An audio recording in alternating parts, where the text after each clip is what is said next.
we're gonna tell a little story, and we'll just see how it goes. So there was this archaeologist who liked to follow his nose in strange forests. He tried to find that which had not yet been found, one of those Indiana Jones types, you know? Except he was like searching for something deeper, searching for something beneath the sea, and he's got his submarine, he got his stuff and things, and he went down into the deep, and he went into the darkness.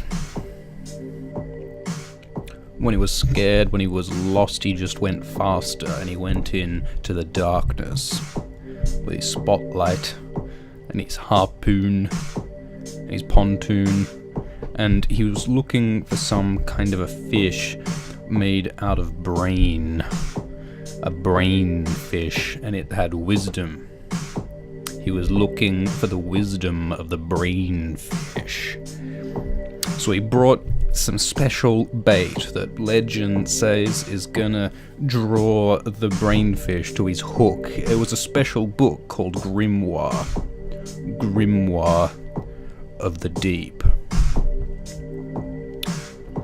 And while his submarine was descending to the depth at which he expected to find the brainfish, he flicked through the grimoire to see what it said. He never actually read it, because this was a book for fish, and after all, it was written in the language of the fish, and, well, he didn't know dick about the fish tongue, about the fish speak, about the language of the fish, and yet he gave it a little read, and in the darkness of his submarine, the words on the page seemed to sway and find a way to present meaning to his eyes. He felt a quiver in his thighs as he read this book, and it laid out the secrets of the deep. Little poems, little speeches about water and flow and gravity, about weightlessness, about darkness and light,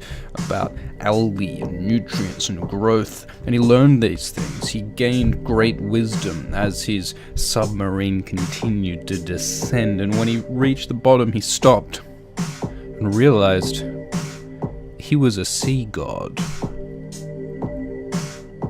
His knowledge of the deep had been expanded to the point where he was one with the waters, and he realized he could never leave.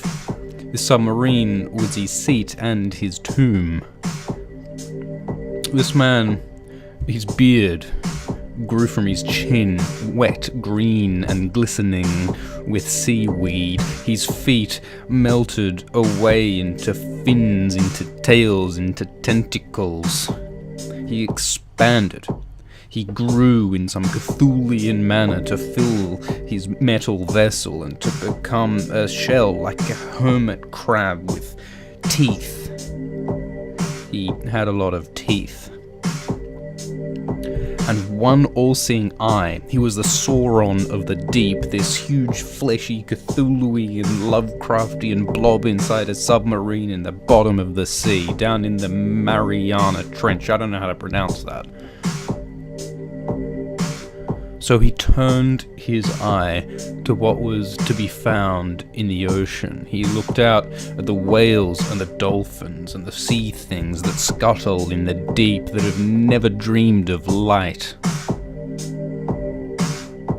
And he found something he never dreamed to find. He found that every little fish thing, every plankton, every lobster was connected. Individually, the fish minds was like a lemon rind, empty of its juice. It was effused with nothingness. These were machines, automatons designed to find smaller fish and run away from the bigger ones, but put together through the connectedness of the waters. The fish things formed a vast neural net. They were a mind, a great consciousness with him at the center. There was immense power in this. awareness. He was the consciousness, the center, the pineal gland of the sea. Then there was disaster. Kilometers above, in the vastness of the surface of the ocean, a single ship set sail, crossing the desert of the waters between the ocean and the sky, and this vessel was full of black petroleum. Toxic poison, death to the sea. And when one little lever was pulled wrong, when one underslept employee was kept on for too long, the tanker sunk. A black pill swallowed by the vast blue sea. The poison pill descended slowly and let out its terrible, toxic poison waste. And slowly, everything in the sea began to die. The neurons in this vast consciousness of the sea died one by one, shriveled and turned black.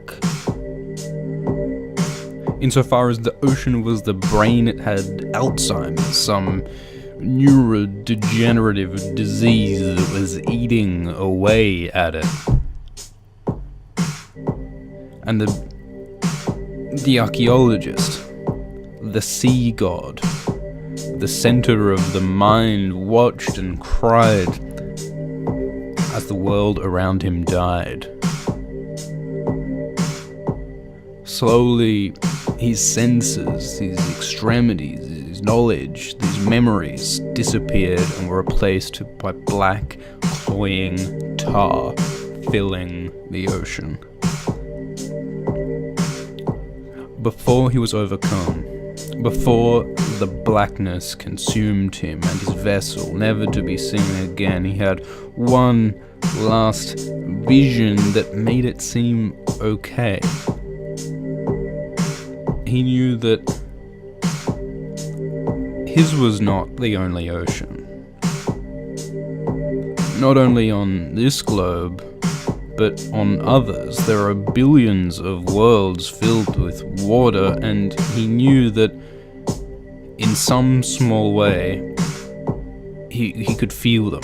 He was touched by them, and this greater net, this greater consciousness